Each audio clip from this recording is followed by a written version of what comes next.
1944. Normandy, France. The rain had stopped, but the mud still clung to everything, to boots, to rifles, to the memory of the men who had fallen. Private James Miller walked with his head low, his breath fogging in the damp morning air. The world around him was gray, not from the clouds, but from exhaustion, grief, and the smoke that still lingered over the countryside. It had been 5 days since Davis died. 5 days since Miller had held his best friend in the mud and whispered promises he still wasn't sure he could keep. The hedgerows were quieter now, but silence in Normandy never lasted long. Somewhere, artillery rumbled like distant thunder.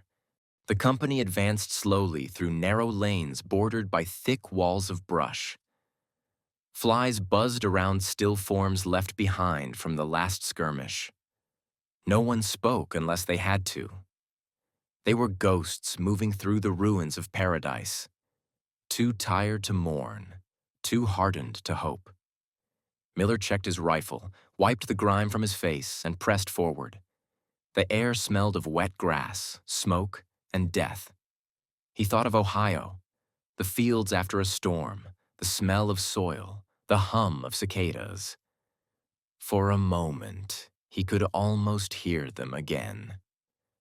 Then a shell exploded in the distance, and the illusion was gone. At noon, Captain Morgan gathered the men behind a stone farmhouse. His face was drawn, his voice hoarse. "The 29th Division's pushing west," he said. "We're their flank. St. Lo's the objective. They're calling it the key to Normandy."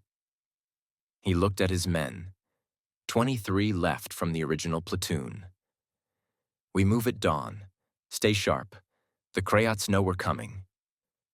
Miller listened but barely heard.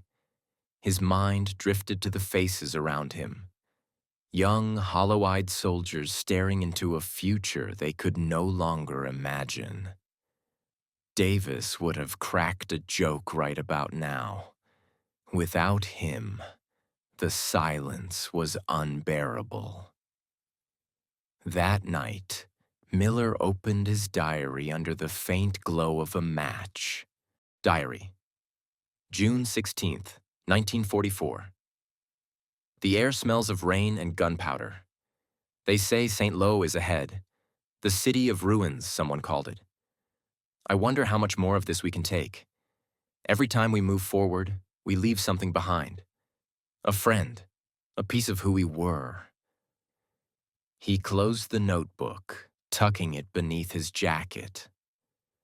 Around him, the men settled into uneasy sleep, rifles clutched tight, as artillery flashed like lightning in the distance.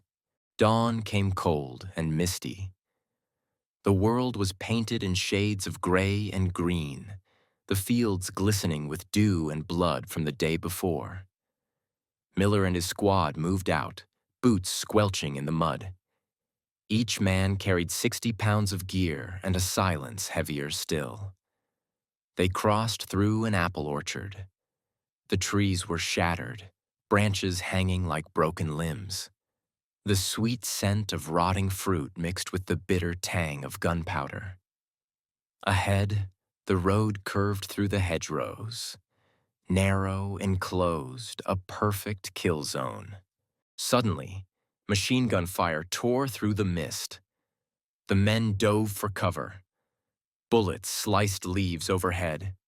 Miller's heart slammed in his chest as he pressed his face into the dirt.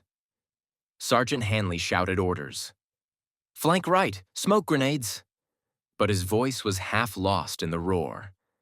Miller crawled forward, mud cold against his cheek. He saw the muzzle flashes. A German MG-42 dug into the hedgerow, firing relentlessly. He tossed a grenade, counted to 3, and ducked. The explosion tore through the brush, the gunfire faltering. When silence returned, his hands were trembling. One of the younger soldiers, barely 18, was crying quietly, holding his helmet like a lifeline. Miller placed a hand on his shoulder. "Keep breathing," he said softly. "That's all you gotta do right now." By late afternoon, they reached a small village. What had once been homes were now hollow shells. Doors hung from hinges, roofs caved in, and the streets were lined with rubble. A church bell lay broken in the square, half buried in debris. Inside one ruined house, Miller found a photograph. A family smiling in front of a garden. The glass was cracked, the frame burned.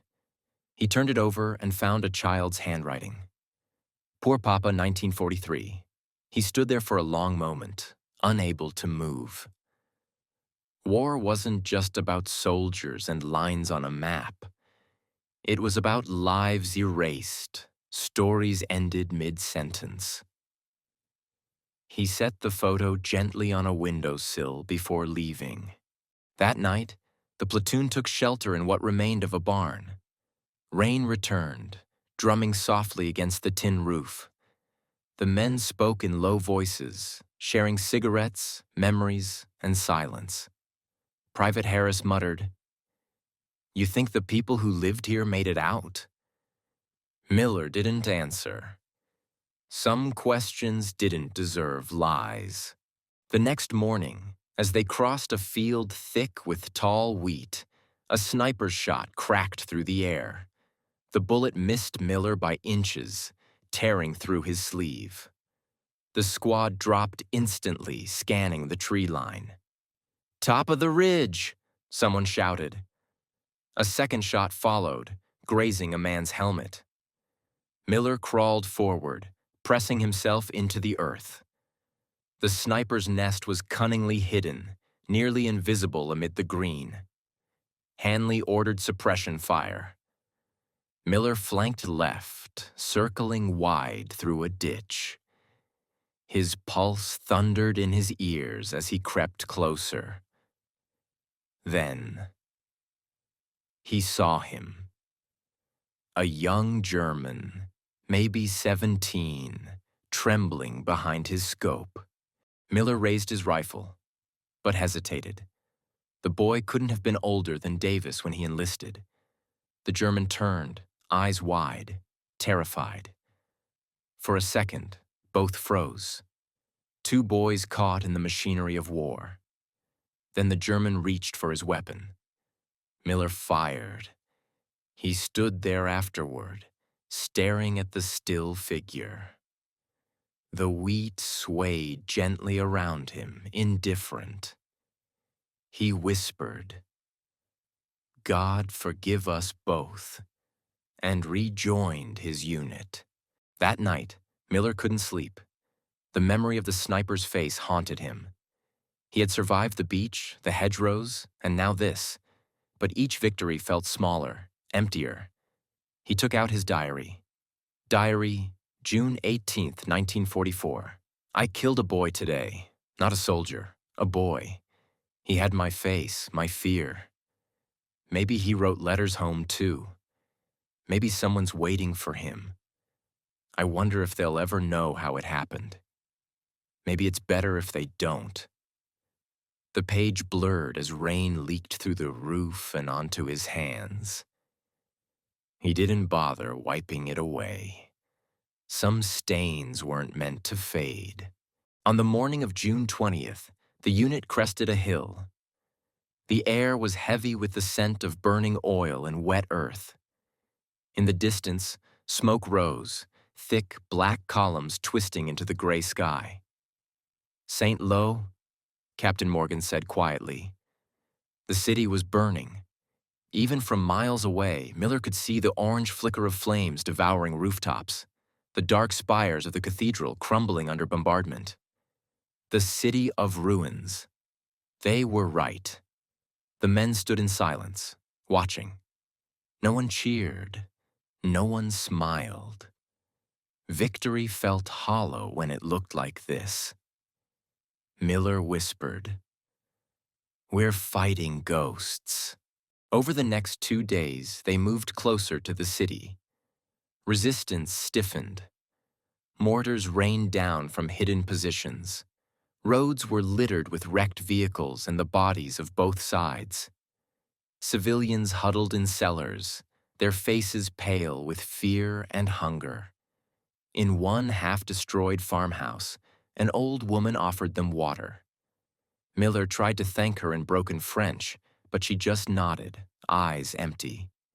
He noticed a young girl clinging to her skirt, dirt on her cheeks, clutching a doll missing an arm. He handed her a chocolate bar from his ration kit. She smiled faintly, and for a moment, something human returned to the ruined world. When they left, the girl waved from the doorway. The sound of distant artillery echoed, and Miller prayed she'd still be waving tomorrow. June 21st. The push to St. Lo became a crawl through mud and misery. Every hedgerow, every farmhouse was a fight. The men were gaunt, hollow-eyed, surviving on cold rations and adrenaline. Captain Morgan collapsed from exhaustion that night. Sergeant Hanley took command, his voice rasping as he gave orders. "One more mile, boys. One more damn mile." Miller led the point squad. His world had shrunk to the rhythm of his boots, the weight of his rifle, the steady thump of artillery. When they finally reached the ridge overlooking the city, the sight stopped him cold. St. Lo was a skeleton. Streets swallowed by smoke, buildings reduced to ash. Yet somewhere in the wreckage, church bells rang. Faint, broken, but still alive. June 22nd, 1944. The platoon reached the outskirts of St. Lo. The air was thick with smoke and dust, choking their lungs. Fires burned unchecked. Allied bombers droned overhead, their engines blending with the echo of distant gunfire. Miller sat on a crumbled wall, diary open one last time. Diary, June 22nd, 1944. We made it to St. Lo. The city burns, but we're still breathing. Every step here cost us something. Men, faith, pieces of our souls. Davis would have said we were lucky. Maybe we are. But luck feels strange when the world looks like this. I don't know what comes next, but I'll keep writing. If nothing else, that's how I'll keep them alive. He closed the book and looked out across the city. The sky was orange with fire. The wind carried ash that clung to his uniform, his hair, his skin. He didn't brush it off. It felt like part of him now. Behind him, the men gathered quietly, waiting for new orders. Ahead, St. Lo burned. A warning, a promise, a destiny. The war moved on, and Private James Miller moved with it.